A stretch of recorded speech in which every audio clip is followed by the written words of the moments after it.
Get started. We have an unconventional perspective on grief that it is healable. So people are finding our information kind of a little bit revolutionary, maybe even.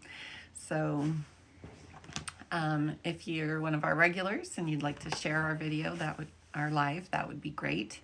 Our conversation on grief tonight is probably going to be targeted a lot towards the long-term, complicated, difficult grief that lasts a longer time. But also it's going to be beneficial for people who are in the early stages as well. So it's just information that probably is going to be more useful later down the road, but you can just file it away and use it if you end up experiencing like a long-term complicated grief situation. So so our subject tonight is going to be a little bit sciencey. Maybe. Yeah. We're really pleased to be continuing these conversations. This is our 6th night discussing grief, and we're going to do it another four nights after this. We made a commitment to just go 10 days and get as much information out there as we can on grief. And our numbers are growing every night. This is telling me that there's a need out there for help in processing and working with grief. So Okay, so I'd like to say a couple of things. So also just for some context, Barbara has done a lot in the way of healing her own grief, and she's doing really well. And it's been, how many years now? 12 years. But I think you said at the 8-year mark or so is when things really started to change for you. So she talks a lot about that, and I am a retired therapist, and I still do some counseling. And so I have that perspective of having worked with a lot of people in grief and studied the subject, and so I have that perspective. And I want to say just early on here that how grief affects you has everything to do with how you think about it. So if it's pretty common especially in early grief to feel like, oh wow, the person I lost or the thing I lost or the event that occurred was not supposed to happen. There's something wrong here in the universe, and it affects me. It's like I'm some kind of a freak because this shouldn't have happened to me. Tori says, grief has altered my personality and I can't find my way out. It is true. Wow. Grief changes you. It does. But it can be a change for the better eventually. So stick with us. It makes you grow because everybody has to go through this. It's a very human thing. And everybody on the planet and historically goes through this. And so it connects you to everybody else. And we don't educate our children on grief. We don't talk about it. We just kind of wait for it to happen. We quietly, personally hope, that we try to postpone it in our mind and just not deal with it. But, we're here to hopefully make it an okay thing to talk about and something where you can offer help or where you can help yourself or be helped with dealing with it. As I was saying, it has everything to do with what you think about it. And if you think that it's wrong and, there's something wrong with you and there's some, for example, there's a common belief or a common statement. Parents are not supposed to outlive their children. And what does that mean if you lose a child? It means there's something wrong with you because you're not supposed to do that. That's not supposed to happen. There's something wrong with life. Right. And so you start rejecting life. Exactly. And you stop living. And right. Yeah. And so the key there is really acceptance. It's a lot easier on yourself. It's hard as hell if you think that, that's not supposed to happen because it did happen. And so if you can accept things the way they are, it really lightens the load on you. And just not giving a lot of thought to what's supposed to happen and what isn't supposed to happen. The fact that it happened is more important. Lynn says she lost her husband at 56 years old a year and a half ago. I'm worse now than I was in the beginning. That's a common phenomenon. The second year sometimes feels worse than the first. It's hard to believe, it's hard to imagine, but I've heard that through the grief communities that I'm involved in, that the second year often has this strange phenomenon of feeling a little bit worse than the first year. In the first year, you have all the anniversaries. What about the second year? It's like that makes it more real. It's like it's not new anymore. It's not novel anymore. Yeah, I'm not totally sure. There's probably a lot of reasons the second year is rough, but it's not an uncommon phenomenon. And I feel like the once you get past that second year, that's where the real work begins. And we're going to talk about that tonight because there seems to be a natural timeline for dealing with the first couple of years. And then we get into situations where somebody is grieving in just as hard in year 3, 5, 8, and so on. They're just grieving hard, and it's like there's no escape from it.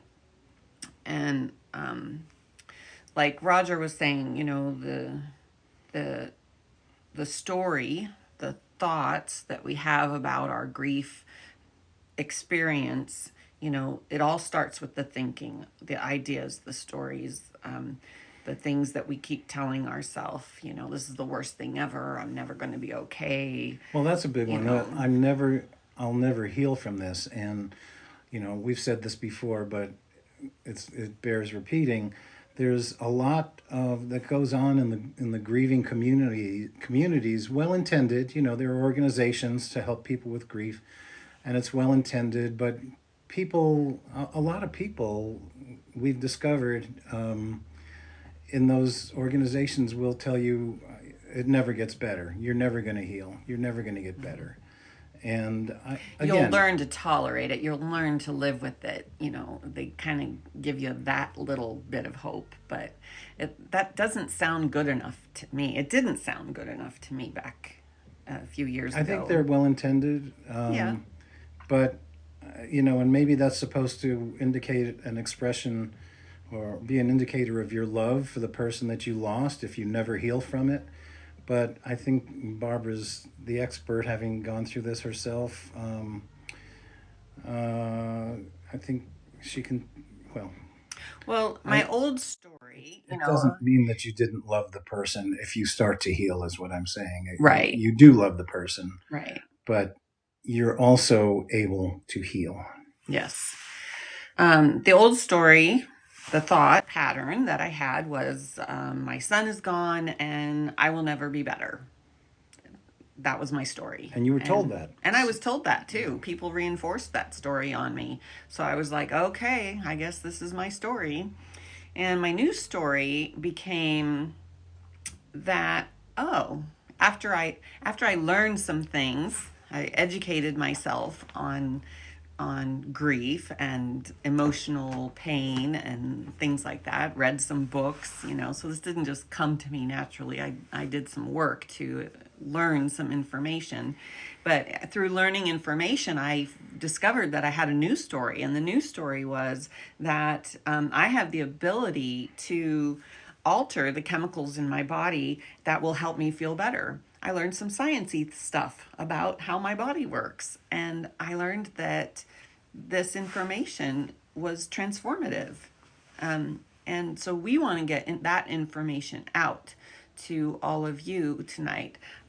Kathy's asking what happened to my son. He was a 17-year-old, beautiful, healthy boy who was out one morning fishing, climbing down a rock wall to get access to the river down below in the canyon. And We don't know what happened. He was with a friend who didn't see the accident. He was waiting up above, and Well, he obviously he slipped, fell. right? He slipped He and fell. fell somehow and hit his head at the bottom of the canyon and passed away before ambulances and stuff could get there. It was a remote location. So, yeah, it was just a tragic accident. He was just being a boy, doing what boys do. Yeah. So, Tiffany says, I have had to grieve my own life.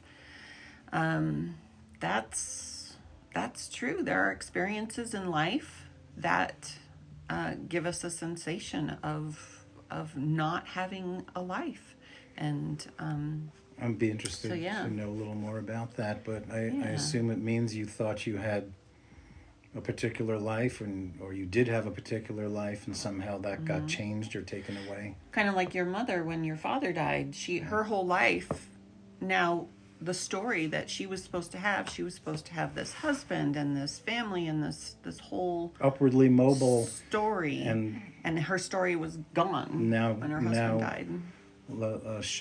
immediate loss of income and Yeah, 3 kids to raise. on Yeah, her own. on Yeah, her own. Yeah. that's you could grieve an entire life, And not absolutely. getting the help from her family that she thought she should. But I will tell you that what we're going to teach tonight can apply to any emotional pain that you might have. It can be, you know, I mean, anything. This is kind of a universal. Um, um, how long have you been together? Where did you meet? Oh, wow. Oh, how fun. You know what? Roger and I met in 2015, and I was about 3 years into my grief process. And we met through the miracle of the internet, you know. Went on Yeah, Barb sent me a message that said hi. yeah, that was And it. here we are today. Here we are. So, yeah, it's great. But there was more because you moved to Hawaii. I did. And I dated him a few times, and then I said, I'm moving to Hawaii, so, which but- is a place I had imagined I would always live. And so we had some nice visits. I went and visited her in Hawaii. And but now we're back on the mainland. yeah. Catherine Necker 715 says, my divorce has all but killed me with depression. I haven't moved on. Yes, divorce is another thing to grieve. It's a loss. The dream is over, and there's grief attached to that, and depression is one of the symptoms of grief. So let me continue. Divorce is really hard. I just want It to is. say, and for many people, that's, it's just huge, especially if you have kids and possessions. That makes it even harder. But even without that, it's the loss of the hopes and that you had tied up in that person that you married. I can say from personal experience that life goes on in a better way once you make the adjustment, and there's a reason that you couldn't stay together, and so picking up from where you left off with that person, I assume that future relationships will be better. Yeah. She thinks it's worse than death because he's moved on. Well, you will too if you haven't already. One of the questions that I got recently on one of our videos, the person said the real question that they're wondering is the why. Why? Why does something bad happen? And I think the answer to that is an exploration that each of us have to look at in our own experiences, but I can look back on my experience of having this incredible loss and go, the why is so that I could be here right now talking about grief. Like I'm finding meaning and purpose in the experience that was devastating. And I don't know what the meaning and purpose is going to be for each individual. But I have this pretty strong feeling that through these hard things that we go through, there is so much potential for meaning and purpose eventually. It's our job now to go explore it and find out what that meaning and purpose is. Thank you, Karen, for the gifts. Appreciate that. So I want to talk about biology tonight. And I know when you're in a lot of pain, sometimes information is kind of hard to process. So if it's just, let's just go easy with this. This is really for long-term grief. What I've discovered is that I got stuck in a grief cycle for 8 years, and I couldn't get out of it. Could not. No amount of intellectualizing helped. No amount of talk therapy helped. No medications really helped. I really was just stuck, and I didn't understand why, because I always thought I was kind of a positive person, but I was really, really stuck. And I read a few books. You are a positive person. I am. Yeah. But I was so sad all the time. I just really disliked existing because it was just so uncomfortable all the time. And so I read some books and I learned some things. And I'm going to summarize tonight some of the things that I learned about the body, my body, every human body. So there is a biology to grief, okay? And every other emotion, good emotions, bad emotions, they all have a biological aspect that's going on in your body. I like that there's a scientific explanation for what I was going through, because it gave me knowledge to work with to try to adjust my body. I was raised in churches, and everybody would say, just pray, just pray, just pray. And I'm sorry, my body was saying, that's not enough. It's not enough. You're stuck. There's something else going on here. So when I learned about the science of how emotions work in the body, it gave me hope that I could make some adjustments to my body and feel better. And I didn't know it was going to work, but I was willing to try. And so what I learned is that the body actually gets addicted to repetitive emotional states. And our emotions are the end result of either an experience or a thought.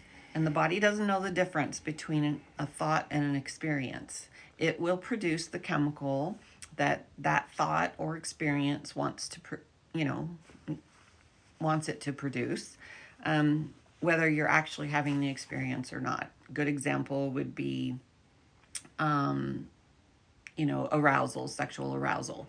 You can have a physical encounter that definitely causes chemicals to turn things on in your body, or you can just be alone and think about something like that, and your body will I think your thoughts are always in there, actually, even if you're with somebody else and not alone. True. The way you're thinking about the encounter, it may be a turn on or not. Right. It's not just body parts turning people on. Right. So it could be one, the other, or both, basically. But the body doesn't recognize the difference, okay? It's going to send chemicals whether or not something real is happening. If your thoughts are powerful enough and consistent, it's going to send these chemicals. So what happens when somebody dies? Your body goes through a shock. And what's happening is your body's saying, whoa, somebody just died, and now I need to check my environment. Is it safe? What is going on? And well, something can happen to me instantly like that. It's like being struck by lightning. I mean, you never expect, well, sometimes you expect it if a person is ill or something, but very often these things are sudden, and it's like you suddenly trust the universe less, taking something away from you like that. So your body immediately goes into what's called a survival mode. It sends out all kinds of chemicals, adrenaline, cortisol, there's probably a bunch of them. But these chemicals are designed to help you survive, give you extra energy, give you some, endurance. They're good in the short term. They're really good to help you through a problem, like, like a car accident or being chased by a bear or whatever. So, there's a time for those chemicals, and it's great that the body produces those and gives you that extra oomph that you need to get through a challenge. But what happens is, after the initial shock wears off, we wake up the next day and we go, oh, my person is still gone. And this is terrible. I don't like this. This doesn't feel good. And our thoughts cause more of those chemicals to come on board again. Even though intellectually we know we're not unsafe, the world is, we're not at risk of also being killed or whatever. It's okay. Like, we know the world is safe, but we're so our thoughts are so tied with this emotional problem that our loved one is gone, that our body starts producing these chemicals. I think we actually continue to feel less safe because you had this experience where the person was taken from you and you didn't expect it, you didn't want it, Right. you hoped that wouldn't happen, and it did, and so you do feel less safe, I think. And so that's reason enough for anxiety when you wake up in the morning. Sure. I'm not safe like I thought I was. Right. Or I'm not safe like I think I should be. Right. So what happens is, after 2, 3, 4 years of these chemicals running through your body, and sort of unnecessarily, the body gets used to them. And the body now says, okay, you know what? This is our new baseline, new homeostasis. This state, this level of chemical flow in our body is the new normal.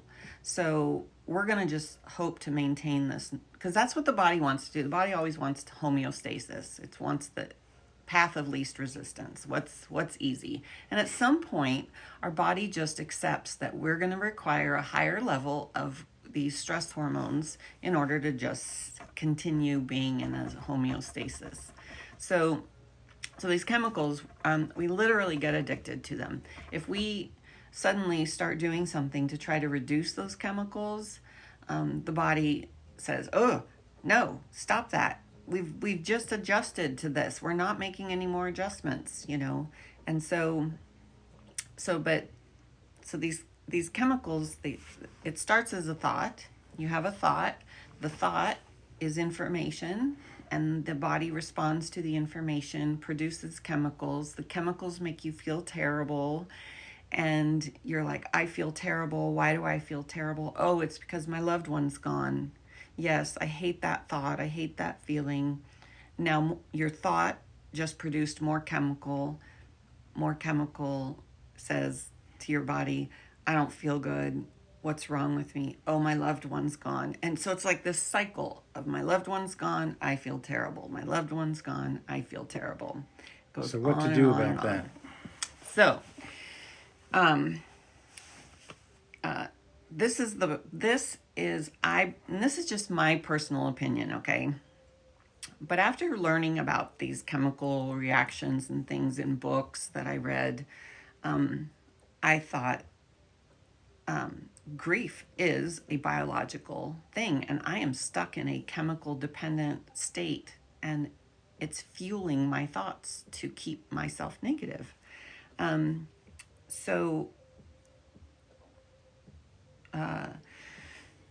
Let's see. So the body is your tool for healing. You can use your body to stop the cycle, but you have to become aware of it. The way you become aware of it is becoming aware of your thought patterns.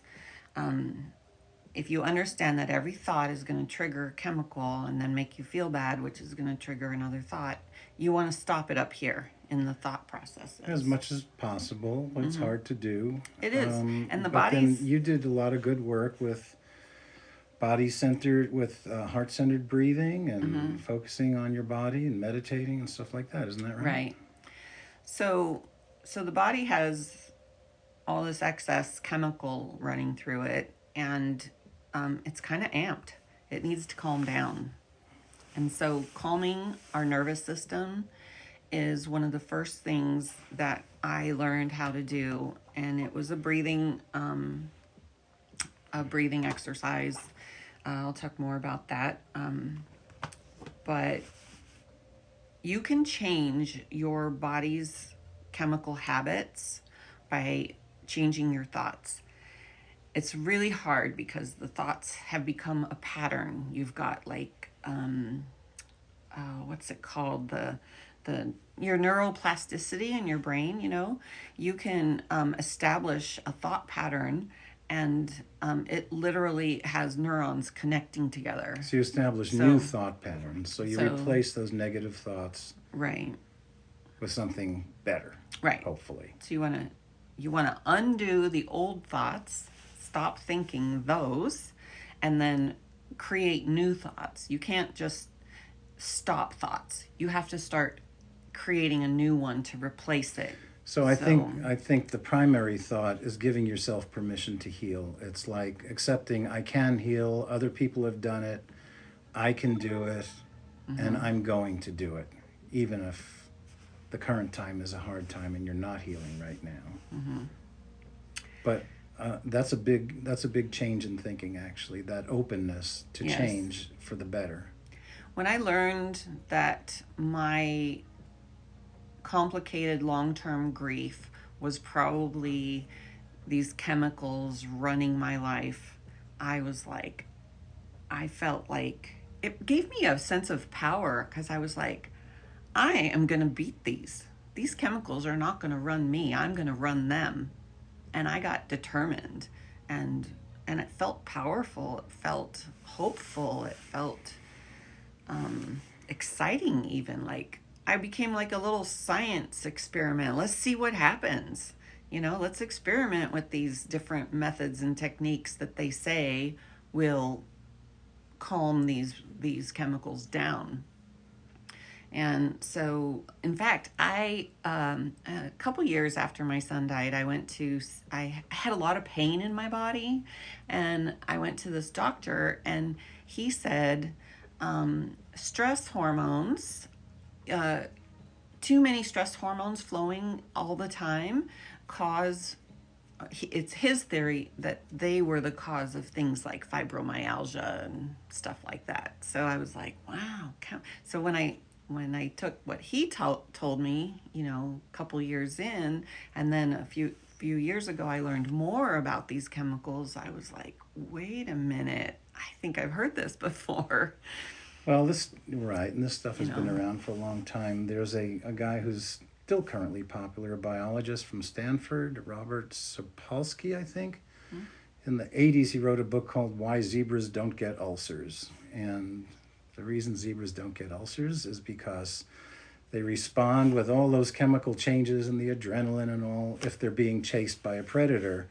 But as soon as the threat is gone, so too are those fears or thoughts of being eaten, let's say, and they go back to a homeostasis or a healthier way of being. But our minds are so active, we have a harder time doing that. Once they go back to grazing, and then we go back to thinking, what is my next danger? What's the next thing that I need to worry about? Right. We're very good at worrying, right, as humans. So, are you checking comments? Because I want to make sure that good ones don't get past us. There's somebody here who sort of needs to be blocked, but I don't know if we know how to do that. Just tap on their picture. Oops. I'm not. We have to practice that too. We've had such a great group up until now. Well, we still have a great group. We do. Hi, Robbie White. Hi. Hi, Robbie. Welcome. So, so one of the first things that I learned was a breathing method that causes the body to calm down. It's simple. And here's the thing: when I first learned about these methods, I was watching a TV show, and they showed all these scientists putting like heart monitors and brain scan helmet things on, and they were showing how people who were practicing these things to calm down their nervous system, they showed in real time what their brain scans look like, what their heart monitors look like. And I thought, well, that's really great for them, but I don't have an EEG device, and I don't have EKG devices. How could I possibly know if I'm doing it right? And so I was kind of nervous about trying something without having the science technology to prove whether or not I was doing it right. And I was talking to a body worker that I was seeing at the time, massage therapist, and I was telling him about this problem that I have, that I really want to try these new methods, but I don't have the technology to know if I'm doing it right. I want to know that it's not woo-woo, that there's some actual stuff happening in my body. And he told me about this company called HeartMath, and they sell a device that's affordable, and it shows me in real time how my body is responding to the techniques that I was practicing. I was practicing things like rhythmic breathing, meditation, body scans, things like that. Oh, I wanted to talk about something else that was really interesting to me. You know how in Eastern religion they have this concept where the body is divided up and they have these chakras, okay? I did not know what that meant. I was like, what is a chakra? I mean, is that even a real thing? I don't even know what they're talking about.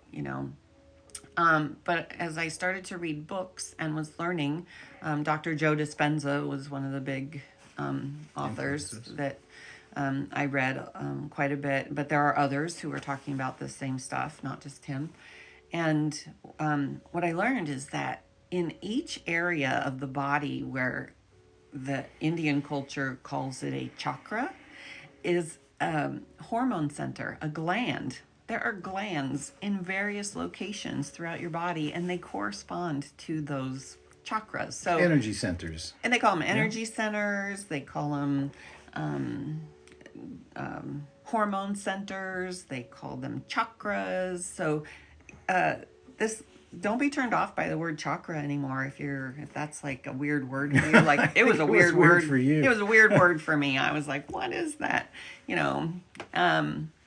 So but there's I eight chakras, and they go from the head to behind, like the third eye area, the throat, your sexual organs, all the way up to your pineal and pituitary glands, heart, and the thymus, the It's just thyroid. I mean, there's glands all in all these sections but of each your of body. those sections have different functions. Like, for example, Right. the throat has to do with communication, which is voice. The heart contains heart feelings, Right.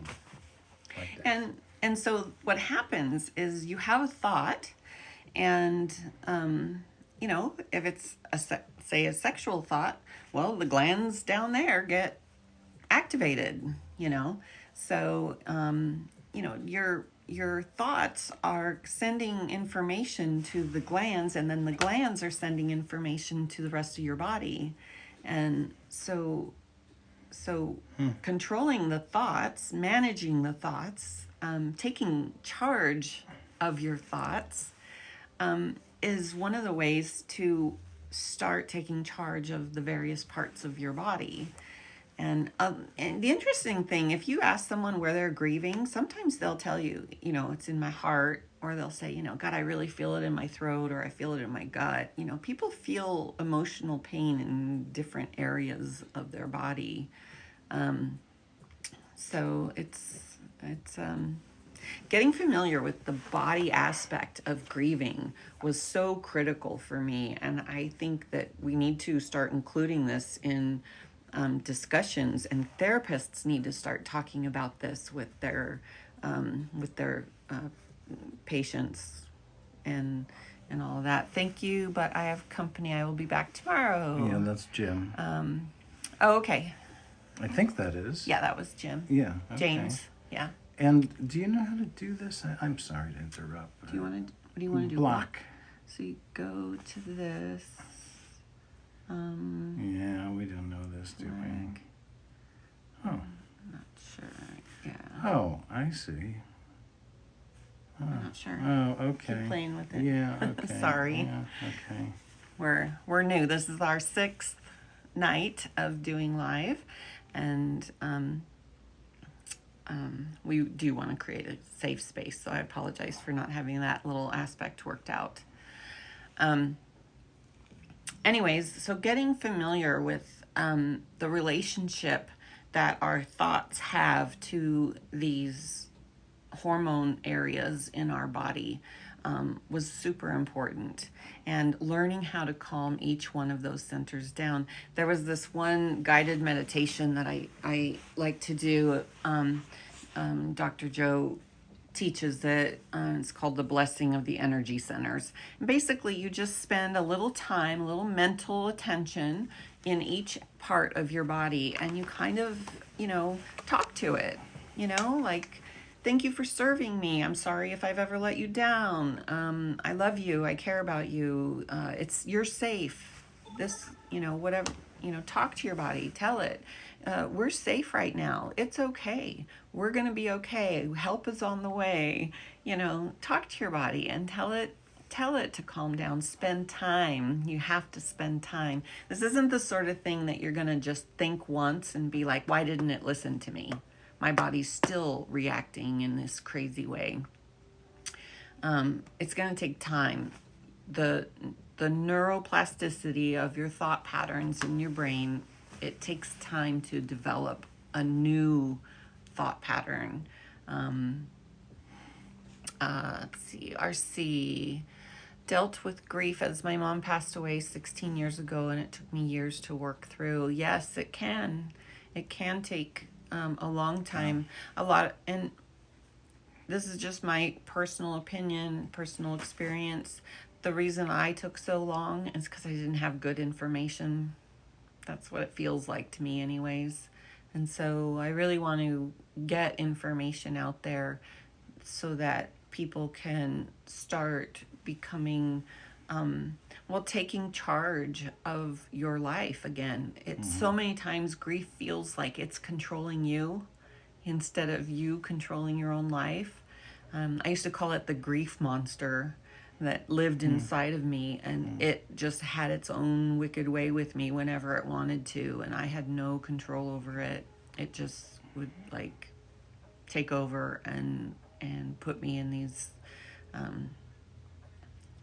deep states of grief, and I would do crazy things to fight it, like, oh, this doesn't feel good, I gotta go do something, so overeat, overdrink, oversex, anything to feel different, better, or something, but those things never last. So I had to find something that was going to have a lasting effect, and the thing that was lasting was learning how to calm my body down, learning to watch my thoughts and choose different thoughts. It was not easy because like I said, the body loves homeostasis, status quo, whether it's good or bad. It loves to just stay the same. So when you start telling your body, I want you to do something different, the body's like, nuh-uh, no, we like homeostasis. We're just going to keep doing the same. It does. We have to turn that alarm off. Yeah, I don't know why it does that.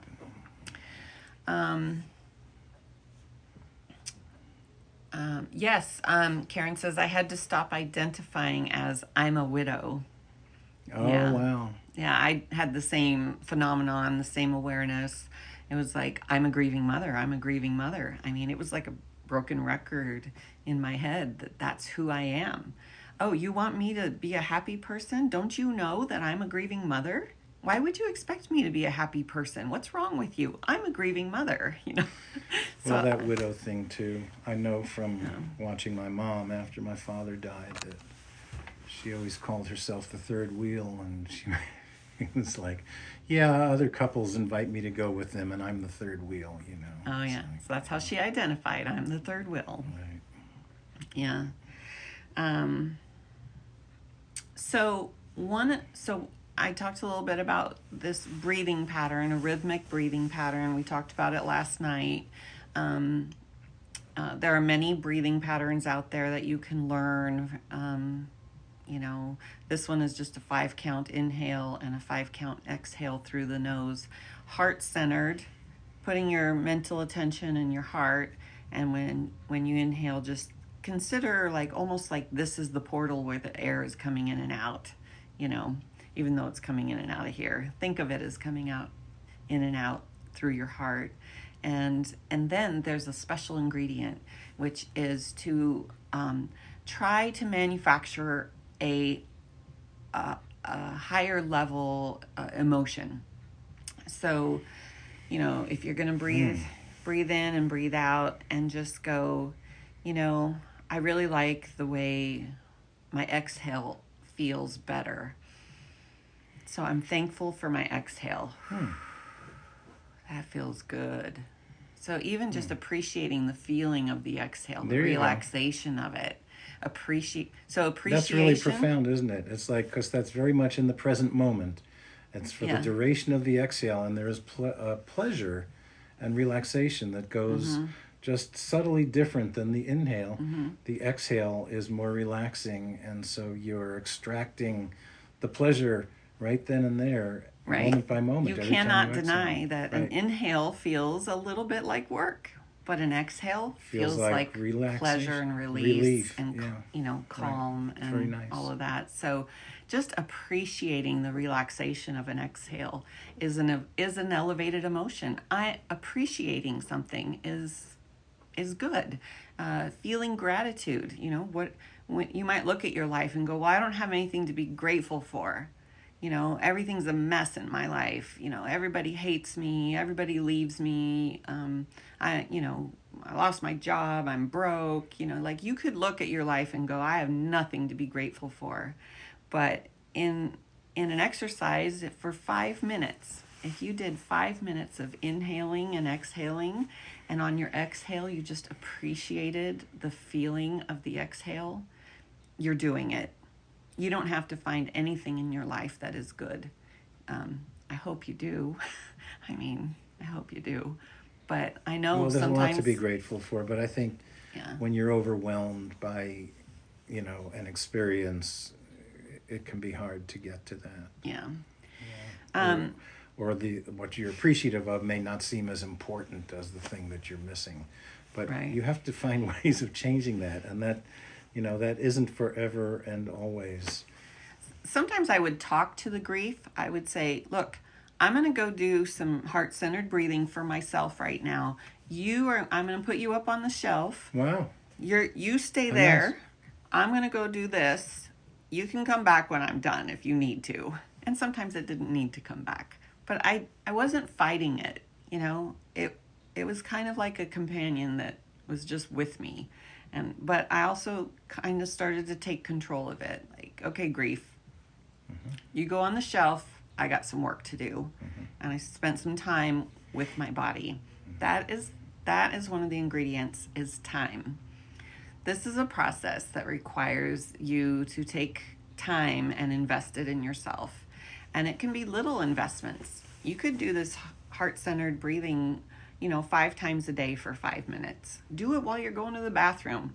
Find time, make time, but do it regularly enough. What happens is the body starts to recognize it, and it takes about, I would say, probably maybe 25 to 45 days for the body to go, oh, I know this. This is familiar. I like this. And the body will start recognizing it. It might be that you do the breathing for a little while and it takes you 10 minutes to start feeling good. Or maybe even 20. It used to take me 20 minutes to start feeling good.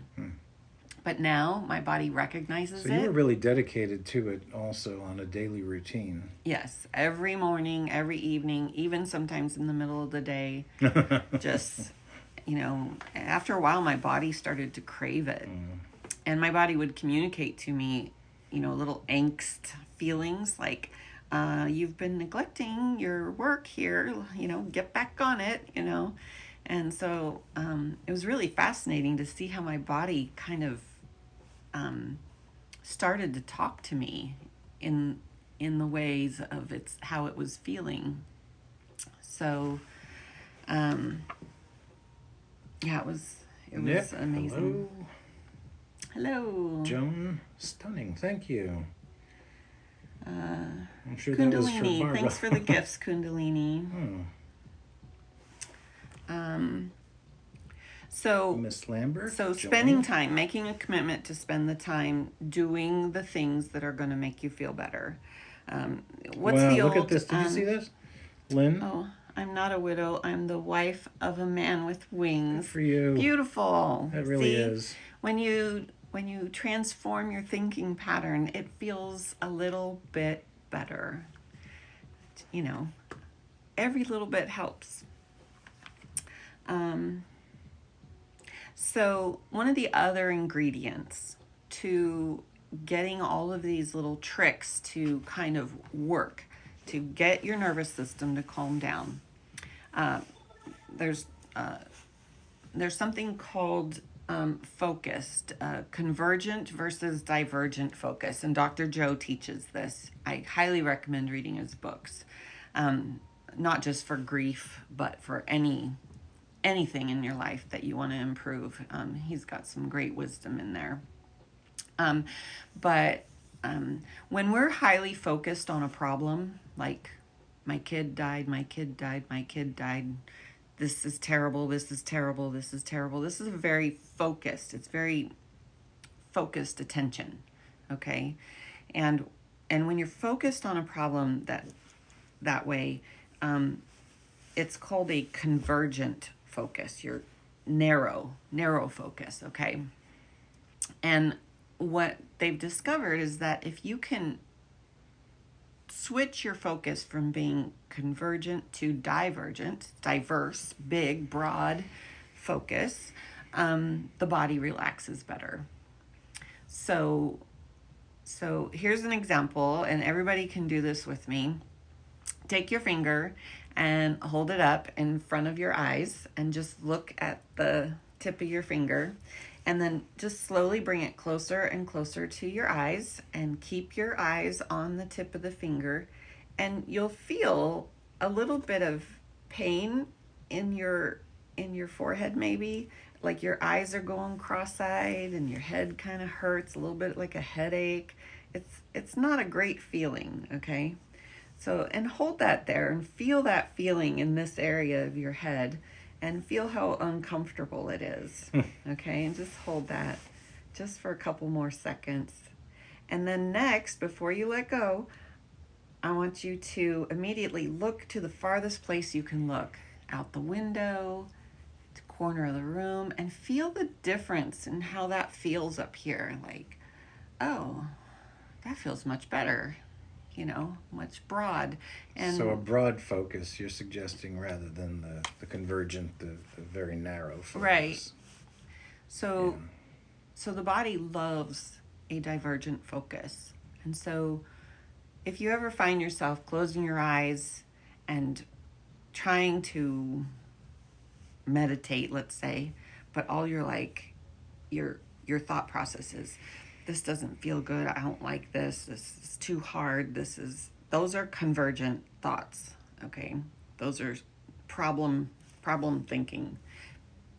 And if you relax your eyes, almost imagine that you're looking through your eyelids and go, there's a lot of potential out there that I'm not even aware of. Right.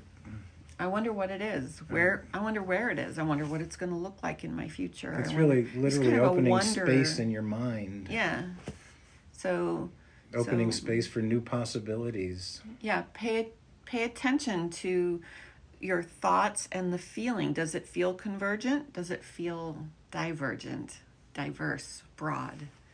because that kind of thinking patterns, those kind of thinking patterns, are the ones that get us in trouble. So Nick says, "Oh my God, it really works." Ah, That's so great. Oh, it's okay that you're late. We're glad that you're here. Oh, the quantum computer blows me away. You know, the quantum computer. What? I don't I don't know what. Oh, our quantum computer in our bodies, is that what you're talking about? But anyways, quantum physics was actually a part of my early journey of trying to solve this grief problem. And I didn't know what it meant at the time, but it since has, quantum physics has become kind of special to me. Many years ago, in fact, it was when I moved to Hawaii, so that was 2015. And I saw this description of the double slit experiment. I'm not going to go into it right now. You can look it up on YouTube or whatever. But what this quantum experiment taught me was that when we are looking at something with a convergent focus, things feel very defined. They seem very defined. But with the double slit experiment, what they discovered was that when they're not looking at something, the potentials are much more fluid, more broad. There's a lot more assortment of choices that can happen in a scenario. So I don't know if that made any sense. Maybe one day we'll talk more about quantum physics. But so it sounds like you're saying if you have expectations, they're more likely to be met, and if they're right. I mean, that's what I take from what you're saying. If you're going to compare the physics of the double slit experiment to the way our minds work, if you put your attention on something, that's what you get. Right. Maybe that's one way of looking at that. And so if you Yeah. have positive expectations, things are more likely to turn out that way. Mm-hmm. And if you have negative expectations, things are more likely. Your thoughts are affecting reality. Right. So if I'm constantly thinking I'm a grieving mother, I'm never going to be okay, then guess what? I was a grieving mother who Wasn't okay.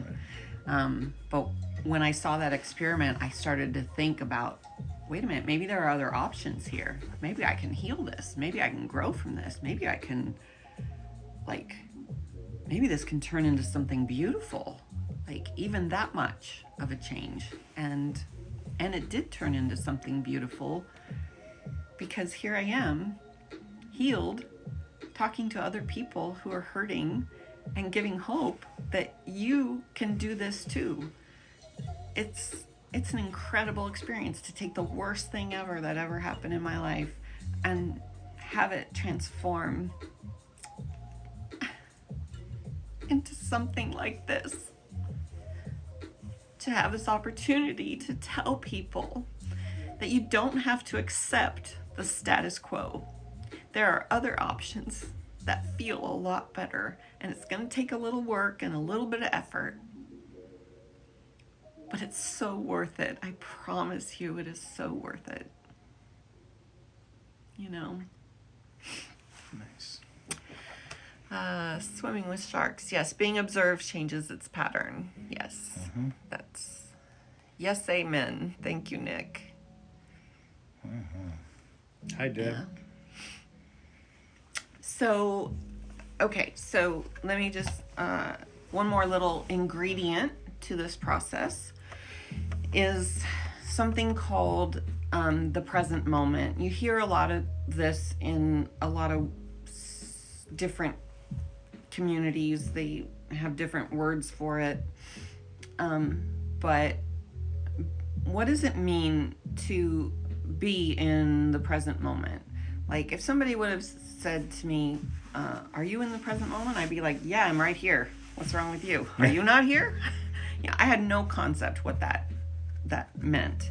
And so again, reading books, I'm going through this one right now, The Power of Now. It's an old It book. comes out backwards on the screen. Oh yeah, look at that. Never understood The how that Power works. of Now. That's what Yeah. it says. I read that when I was in Hawaii, and I'm rereading it right now just because it's good to keep information fresh and flowing. Um, so, but the now, being in the present moment, is one of the special ingredients to getting the nervous system to calm down as well. And so whenever we are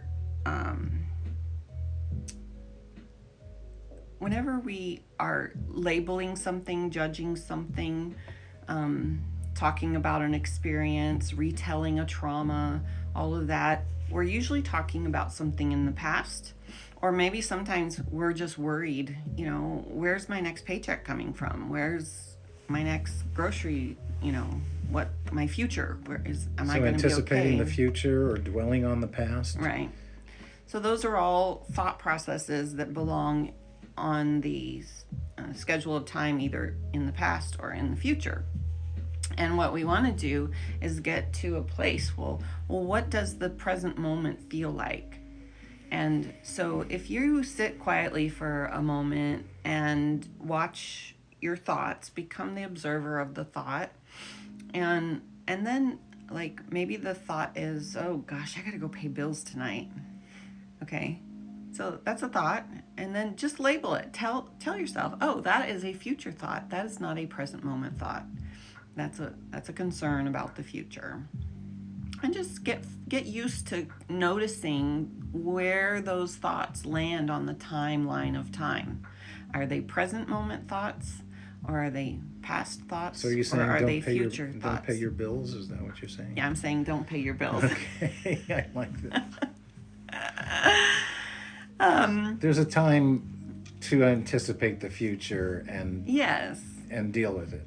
Yes. But it doesn't have to be all consuming. Right. And there's a time to let go of it also. In the time that you want to take to work with yourself and your body and calm your nervous system down, invite your body to appreciate the present moment. And if you look at the present moment and ask yourself, what is wrong with this moment right now? Like, there's nothing wrong with it. If you think, oh, but there's a war over there, or there was that crime over there, there's the potential for this risk, or those are not present moment thoughts. So again, label them, set them aside, and then ask what's left. What's left? There's a time for thinking about those things. Absolutely. It's like you don't want to exclude what's going on in the world completely because it's not a present moment thought. It's not here and now. Right. But there's a time to devote yourself to that sort of thing, but you can't do that all the time. When you're taking time to work on your nervous system, right, that's the time to set those things aside, right? Right. And you can't afford to live in those things entirely. I think of it like donating to charity. There's enough charities in the world that you can't donate to all of them, obviously. And so you can't give your attention to all of the suffering in the world all the time. Mm-hmm. You do it judiciously. You pick and choose where you're going to send your attention. Mm-hmm. But I guess the healthiest and easiest way of being is present moment, here and now. Right. Especially if you're working on healing something inside yourself. A habitual thought pattern, these habitual chemicals that are flowing. If you want to just take time to work on yourself and just get your nervous system to calm down, being in the present moment and appreciating the perfection of the present moment, because if you don't see the present moment as perfect, you're not in it.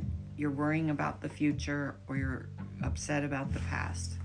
But when you peel away all of those other thoughts, they're fine. They'll be there when you're done taking care of yourself. But when you're taking care of yourself and spending some time practicing being in the present moment, you're building a muscle, a mental muscle inside of yourself that says, I am worth this time of investing in myself to feel better. I am taking this time. I deserve this. I'm worthy. And so I'm going to put all those other worries on the shelf, and I'm just going to enjoy the perfection and the pureness of the present moment. There is nothing wrong in the present moment. If you're being chased by a lion, you do not have time to be present. You need to Well, that act, is present if you're know? actually being chased. Well, That is present. I mean, that's your experience, okay? So go do, don't just stand there and go, isn't this perfect? No, you need to take care of business. Go run, go hide, go do whatever you have to do. But if there's no lion or tiger or bear, you're okay. And tell yourself, I'm okay. I deserve to appreciate the perfection of this little sliver of time called the now, and just appreciate it for its purity and its perfection, and appreciate that you have 5 minutes to just sit quietly. Like, remember I said, if you can't find something to be appreciative about, appreciate that you have time to sit quietly. That's something to be thankful for. It's true. So Very true. We're at 7:00. we're at 7:00. Let's see. The last thing that I wanted to mention was sometimes when you do some of these practices of spending time with yourself and talking to your body and all of this, you'll get a little spark of optimism. And so just be willing to receive that. Be interested in optimism. You know, what does optimism look like? What does it feel like? Experiment. Be a little scientist inside yourself and explore what optimism might feel like. So, my last little bit of wisdom is, I was just reading this last week in my book club. How do we know where those... Where what is? Who's doing the hearts? Oh, we don't know. I want to thank, whoever's sending the hearts, thank you. Yes, we appreciate all the hearts. That's lovely. But I wanted to point out something that I read last week. And it was in The Power of Now, the book that I'm reading. I have a little book club that I'm participating in. And the thing that was brought up is that so many times we mentally are in a state of waiting. You know, we're waiting for that better job. We're waiting for our health to resolve. We're waiting in line for groceries. We're just always waiting for the next thing, you know. When I get my tax refund, then I'll do this or that. Or we're just always waiting. And so become aware of how often you find yourself thinking about waiting sorts of thoughts, because a lot of those are not present moment thoughts. So I thought that was a really good. That's good. I like that. A good tip to pay attention to how often you're waiting. Mm-hmm. So, are there any thoughts, questions? Thank you again, Barbara and Roger. Keep up with the amazing words for tonight. Thank you again. God bless. Thank you, Nick. I appreciate that. Kundalini liked our live. Thank you for that. Appreciate that. We'll be back tomorrow, 6 p.m. Mm-hmm. Let's see, this is our 6th night? No. Yes. Yeah, this is our 6th night, so we have 4 more nights. And then we're going to talk about what we want to do in the future. I'm thinking like maybe 2 days a week, having this, and maybe even allowing it to go longer than an hour. Allow for some more dialogue, more questions, more, get deeper, more personal with each other. Mm-hmm. Yeah, as long as you keep coming. Mm-hmm. But I'm thinking about maybe like a daytime live 1 day a week, and then an evening live 1 day a week. And that way, because some people, people work different schedules, and so we thought maybe if we open up our live to a broader timeline, rather than just 6 p.m. Pacific time. So that might be good. So would you, if y'all want to continue having these conversations, I have a list of subjects. I can talk about all kinds of things to do with grief. Like, it's endless. I've been doing it for years, processing my own grief. So I have a lot of subject material to go over when it comes to the subject of healing grief and living with grief, processing it, all of that. So anyway, so we're going to call it a night. Thank you, everybody, once again for joining us. It's such a privilege to share our hearts and our wisdom with you. Thanks for all the follows, the hearts, the gifts. It's really, this is a special experience for us. Thanks for your participation and your support. Yes, the participation is wonderful. Mm-hmm. We even love, if you disagree with us, bring it on. We want to hear it all. We want to work this stuff out. So we want to get to what's important and get to the truth of it all. Yeah, for sure. So okay. All right. See you guys Thanks, later. Everybody. Bye.